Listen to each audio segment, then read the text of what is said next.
चलो भाई, देखो अब मैं क्या करता हूँ। आलोक शर्मा, आपने अपनी जो सीटें चुनी हैं, जिनके उम्मीदवार आपने घोषित कर दिए हैं, आप संतुष्ट हैं आलोक जी? अभी तक जो रिस्पांस आ रहा है, राजीव कह रहे हैं दोनों खेमों में बवाल है, वैसे तो संभाल लेंगे अगर कुछ बागी पैदा हो गए। नहीं, मुझे आलोक जी तो रुको जरा, सब्र करो। मुझे नहीं लगता कहीं पर भी कांग्रेस पार्टी के अंदर कहीं पर भी मुझे बवाल नहीं दिखाई दिया है। बवाल तो बहुत दूर की बात है, कोई बहुत बड़े लेवल पे किसी भी एक सीट पर भी असंतोष मुझे नज़र नहीं आया, चाहे वो छत्तीसगढ़ हो, चाहे 150 के करीब सीटें हमने यहाँ पर मध्य प्रदेश में अनाउंस की हैं। मिज़ोरम में पूरा अनाउंस हो गया है, कल ही अनाउंस हुआ, आज ही राहुल गांधी जी वहाँ पर गए हुए हैं। एक व्यक्ति ने कहीं पर किसी तरह का कोई विरोध व्यक्त नहीं किया है। सेम चीज़ तेलंगाना में भी है। तेलंगाना में जबकि हमारे यहाँ पर काफ़ी टसल थी, टिकटों में काफ़ी प्रतियोगिता थी, लेकिन उसके बावजूद भी कहीं पर भी ऐसा नहीं नज़र आया है किसी भी रूप में कि कहीं पर कोई टसल नज़र आ रही हो या विरोध नज़र आ रहा। मध्य प्रदेश में बीजेपी में मुझे उतना विरोध नहीं नज़र आया, क्योंकि मैक्सिमम कैंडिडेट्स मान के चल रहे हैं कि हारे तो वही हैं, विरोध भी क्यों करना है। तो क्या बोला तूने? नज़र आया, क्योंकि मैक्सिमम कैंडिडेट्स मान के चल रहे हैं कि हारे तो वही हैं, विरोध भी क्यों करना है। तो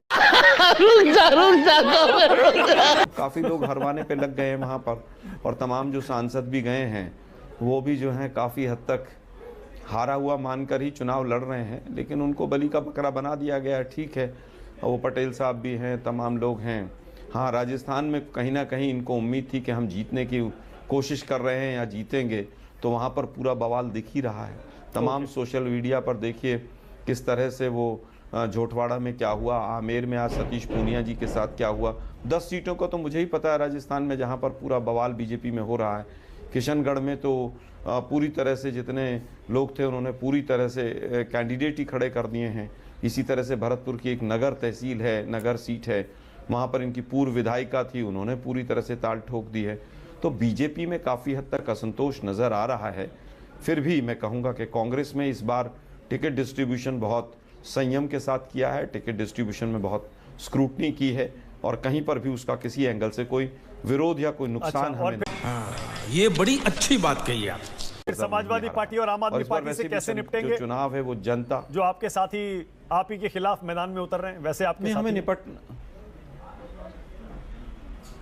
देखिए, मुझे लगता है आम आदमी पार्टी तो पहले भी बीजेपी की ही साथी ज़्यादा रही है। हमारे साथ लोकसभा के लिए इंडिया गठबंधन में आई है, तो उस पर हाईकमान फैसला लेगा कि कौन सी सीटों पर क्या लड़ना है, पंजाब में क्या करना है, दिल्ली में क्या करना है। बाकी तमाम जो लोग हैं, छोटे चुनाव हों उनके अंदर सभी स्वतंत्र हैं और पहले भी लड़े थे, लेकिन ना तो बसपा 2018 वाली रही है, न सपा 2018 वाली रही है। बसपा का तो जो हाल हुआ है वो आप उत्तर प्रदेश में ही देख लीजिए। कभी सोचा था कि बसपा के मतलब इस तरह से इतने कम विधायक होंगे या इस तरह से बसपा की हालत हो जाएगी। तो बसपा अब जब यूपी में ही अपना चेहरा नहीं बचा पा रही है, वो एक्चुअली बीजेपी के यहाँ शरणागत हो गए, और शरणागत होने के कारण सारी दिक्कत हुई। पहले केजरीवाल जी शरणागत हुए, अब वो केजरीवाल जी को निपटा दिया इन्होंने। तो इन्होंने तो जो शरणागत इनके यहाँ हुए सबको निपटा दिया। ये निपटे नहीं तो तोड़ दी पार्टी। तोड़ो गैंग है ना, तो मतलब पूरी तरह से तोड़ो गैंग है, टुकड़े टुकड़े कर देते हैं पार्टियों के। शिवसेना हो, अकाली हो, तमाम लोगों को, जेडीयू हो, सब में सेंध लगाने का प्रयास करते हैं। तो बीजेपी का इतिहास रहा है ये, और वो स्वतंत्र हैं, वो कोई भी चुनाव लड़ना चाहते हैं, कोई भी कहीं से भी। हाँ, लोकसभा के लिए लगभग 450 सीटों पर 1 to 1 चुनाव होगा, ये मैं आपको कह के जा रहा हूँ। ओके, ये तो लेटेस्ट न्यूज है। शुरू करते हैं। मध्य प्रदेश में आप जो चुनाव लड़ रहे हैं, कांग्रेस के खिलाफ लड़ेंगे कुछ सीटों पर, उस पर बाद में आऊंगा। क्या नीतीश कुमार अगर यूपी में लोकसभा चुनाव लड़ने आते हैं, कोई संभावना है उनको कुछ प्रतिष्ठित सीट उनके लिए छोड़ दी जाए और कुछ और सीटें उनको दे दी जाए?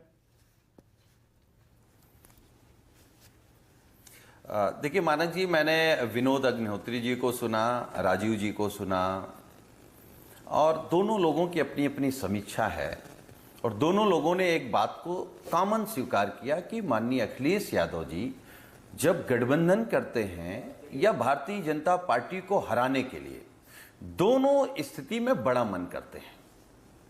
तो मुझे लगता है समाजवादी पार्टी लगातार इस बात को कह रही है कि हम उत्तर प्रदेश में भारतीय जनता पार्टी का विजय रथ रोकेंगे।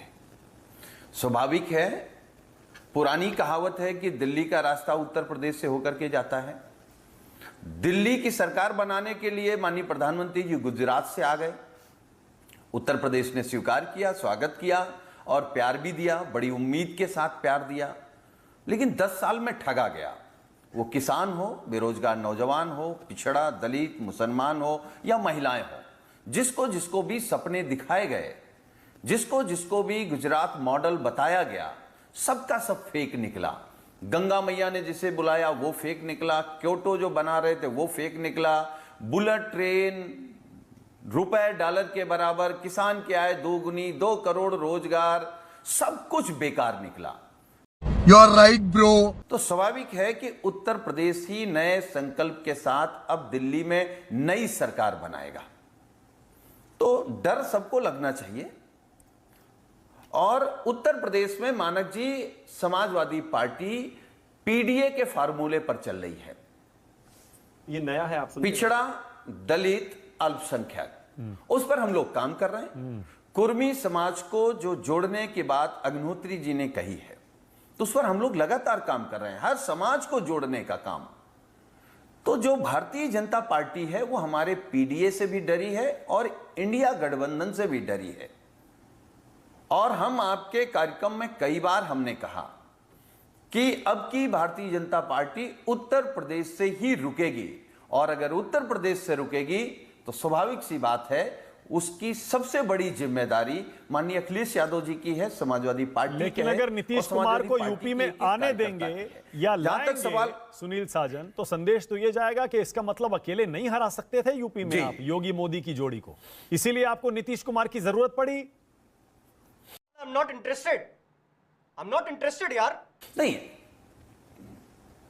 देखिए हमको जरूरत देश के संविधान को बचाने के लिए, देश के लोकतंत्र को बचाने के लिए, देश की परंपराएं, देश की एकता, अखंडता, देश का भाईचारा बचाने के लिए ही हमको इंडिया परिवार बनाना पड़ा है। हम तो ये महसूस कर रहे हैं कि इंडिया परिवार इसीलिए बनाए हैं कि भारतीय जनता पार्टी को हरा सकें। तो हम उत्तर प्रदेश में क्या इंडिया परिवार से हट करके किसी को लाने की बात कर रहे हैं या कोई आने की बात कर रहा है? अगर कोई उत्तर प्रदेश आएगा तो स्वाभाविक है समाजवादी पार्टी भी बंगाल जाएगी, बिहार जाएगी, दिल्ली जाएगी, मध्य प्रदेश जाएगी, महाराष्ट्र जाएगी। तो हम सब मिल करके चुनाव लड़ेंगे और मिल करके बीजेपी को हराएंगे। सब चंगासी। तो समय समय की बात है। 2019 के बाद 2022 का भी चुनाव आया और 2022 में पोलराइज हुआ चुनाव पूरी तरह से, बीजेपी वर्सेस सपा हो गया। उसमें बसपा हो चाहे कांग्रेस हो, दोनों का ही वोट परसेंटेज इस एंगल से खिसका कि भाई शायद बीजेपी को हरा देंगे। लेकिन खैर ठीक है, वो चुनाव था और चुनाव हुआ। हम मोदी जी तो छुट्टे सांड अपने कह के ही आए थे कि मैं सब ठीक कर दूंगा, तो ठीक हो ही गए होंगे। यूपी की जनता तय करेगी क्या करना है, यूपी की जनता इनको उत्तर देगी। आदमी को बुढ़ापा आ जाए लेकिन भाषा सुधर जाए ऐसा जरूरी नहीं। कैसे, क्या मतलब? नहीं, आपने वो सांड वांड जो कहा, मैं कह रहा हूं ऐसे शब्द मत बोलिए। नहीं, कौन सी भाषा गलत बोल दी मैंने? अरे भाई मोदी जी ने कहा नहीं था क्या कि छुट्टे पशु जो है इनका हम समाधान निकाल लेंगे? हमारे लिए तो भाषा गलती है। आप कहते हैं कि अपने बड़ों को नहीं, मैंने तो किसी बड़े को नहीं कहा। अच्छा, मैंने तो सांड को सांड कहा है। या पद में भी या कद में भी। अरे मैं किसकी बात कर रहा हूं भाई, आप बीच में फालतू क्यों बोलते हैं? मुझे गलत लग सकता है लेकिन बाकी मैंने मोदी जी का गलत एक सेकंड, मैं आलोक जी को मौका दे रहा हूं। आलोक जी थोड़ा स्पष्ट कर दीजिए आपने क्या कहा हो जाए तो मेरे मैं जिम्मेदार थोड़ी ना हो। आलोक जी स्पष्ट कर दीजिए क्या कहा था आपने। नहीं तो एंकर को समझा दिया, मुझे मत समझाइए। वो कह रहे हैं भाई उन्होंने आपत्ति दर्ज की है, मैंने तो बाद में की है। मैंने तो बाद में की है। शिवम एक सेकंड नहीं, वो तो ठीक है। आलोक जी आपको मौका दे रहा हूं। कर देना, लाल पीली आंखें दिखाए बिना पहले बात ही क्लियर कर दे। जब बोलना सही से नहीं आया सेंटेंस तो दोबारा ओके वन सेकंड आलोक जी आप ही स्पष्ट कर दें आपने क्या कहा। तेरा तो गेम बजाना पड़ेगा। अभी मजा आएगा ना भिड़ो। भाई मुझे तो सही तरीके से आता है, लेकिन आप लोगों की हालत खराब हो रही है, बौखलाहट बता रही है। बौखला कौन रहा है? लगता है मैंने जो कहा कि पशुओं की जो आवारा पशु थे फिसलती जा रही है और आवारा पशु जो छुट्टे सांड की। वन सेकंड, हाँ आलोक जी बोलिए। अरे भाई आप बोल लीजिए ना, बोलिए आलोक जी। इन लोगों को आदत पड़ गई है ना। बोलिए। संबित थे, फिर उसके बाद दूसरी कतार आई बदतमीजी की, अब तीसरी कतार बदतमीजियों की खड़ी हो गई। हमारी सीटें हो या नेता हो, बिल्कुल जबान पे याद रखते हैं। एक तो मानना पड़ेगा इनकी क्वालिटी, इतना अपने को याद रख के बेहतर हो जाए। अच्छा ओके आलोक जी आइए मुद्दे पर आइए। बोलिए अरे भाई क्या कह रहे थे छोड़िए आप? ना, बोलिए आप आलोक लोग जी, किस बोलिए। तरह की शब्दावली का इस्तेमाल करते हैं बीजेपी के प्रवक्ता वो पूरा देश मैं जानता तो है। सम्मानित ही करता हूं, और मुझे आप लगता क्या है। बनकर बैठते थे हालांकि आप पिछले 2 करते साल नहीं, से लेकिन मैं फिर भी बीजेपी आपको सम्मानित ही तमाम करता हूं। डरना चैनल्स पड़ पर जाता है आपसे, बैठाती तो थी। शुक्र है दूर बैठे, वरना यहाँ होते तो ग्लास नहीं, ग्लास फेंक आप के मार देते बीजेपी आप। कैसी बातें कर रहे हैं? मैं तो सम्मानित फिर तरीके कह से रहा बात कर रहा हूं आपसे। हूँ, मैं कह रहा हूँ शांति से सुना करें, बिल्कुल ओके, सुन रहा हूं, शांति बताइए से सुना ओके, करें। वापस किसी ने क्या मुद्दे बोला, पर, उसके बाद बताइए क्यों रिएक्ट समय किया पर करें। बात कर रहे हैं? वापस आप मुद्दे चलिए ना, शिवम, आगे बताइए शिवम, क्या कह रहे थे? वापस मुद्दे पर आइए। आलोक जी आइए, मुद्दे समय पर आप आइए। लोग बर्बाद करते हैं। आलोक जी आइए, मैंने बताइए कहा क्या कि कह रहे थे आप?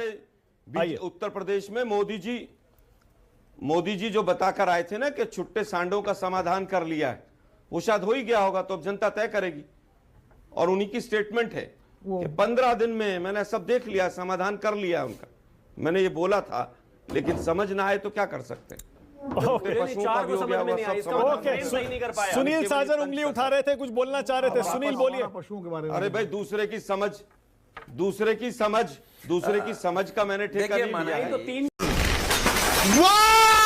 Very dangerous. अरे उन्होंने स्पष्ट कर दिया शिवम, कर दिया ना, उन्होंने यानी कि स्पष्ट बोला कर दिया। गलत था उन्होंने। उन्होंने स्पष्ट कर दिया, उन्होंने क्या कहा। मोदी जी के बारे में ओके, कहा, पॉइंट उन्होंने टेकन। कहा था सुनील जो साजन, समस्या जो थी फिर उस पर वही बोला। गलत। सुनील बोलिए। देखिए मैं मानव एक जी, अंतिम बात कहना हाँ चाहूंगा। बोलिए आलोक जी, बोलिए। हाँ, दे रहे हैं। एक सेकंड सुनील, लौट रहा हूं आपके पास। मध्य आलोक शर्मा प्रदेश के कंप्लीट अंदर- कर लें, जरा फिर आ रहा हूं। बोलिए मध्य आलोक जी। प्रदेश के अंदर भी, मध्य प्रदेश में भी एक इन्हीं के सांसद, एक जनरल सेक्रेटरी, वो ये कहते पाए गए कि मैं गणेश जी की तरफ हाथ करके कह रहा हूं मैं चुनाव नहीं लड़ना चाहता हूं।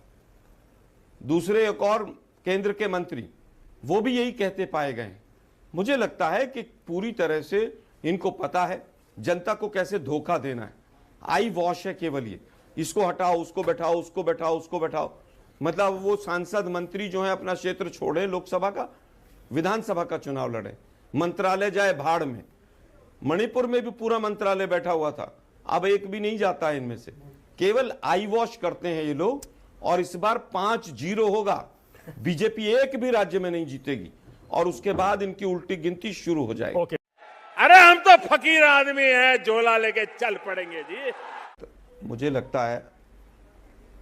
लगता है कि हम तो सभी को साथ लेकर चल रहे हैं, लेकिन हमने शुरू से ही क्लियर भी किया पटना के ही प्रोग्राम से भी कि चाहे प्रधानमंत्री का पद हो और चाहे सीटों का बंटवारा हो, लेकिन अभी वो समय नहीं आया है कि आपस में कटुता और एक दूसरे को नसीहत दी जाए। सीनियर लीडर्स बैठे हैं हमारे, वो तय करेंगे, और उसके बाद हम कोई कहें कोई बात तो शायद ज़्यादा अच्छा रहेगा। नसीहतें देने के लिए सबके पास है। क्या बात है सर, क्या बात है सर, क्या बात, ये बात है। अरे सेकंड दे सकता हूं आलोक जी, बताइए चेहरा, अपना चेहरा पूछ रहे हैं शिवम। देखिए, जितनी परिवारवादी पार्टियां थी वो तो सारी बीजेपी के साथ रही हैं।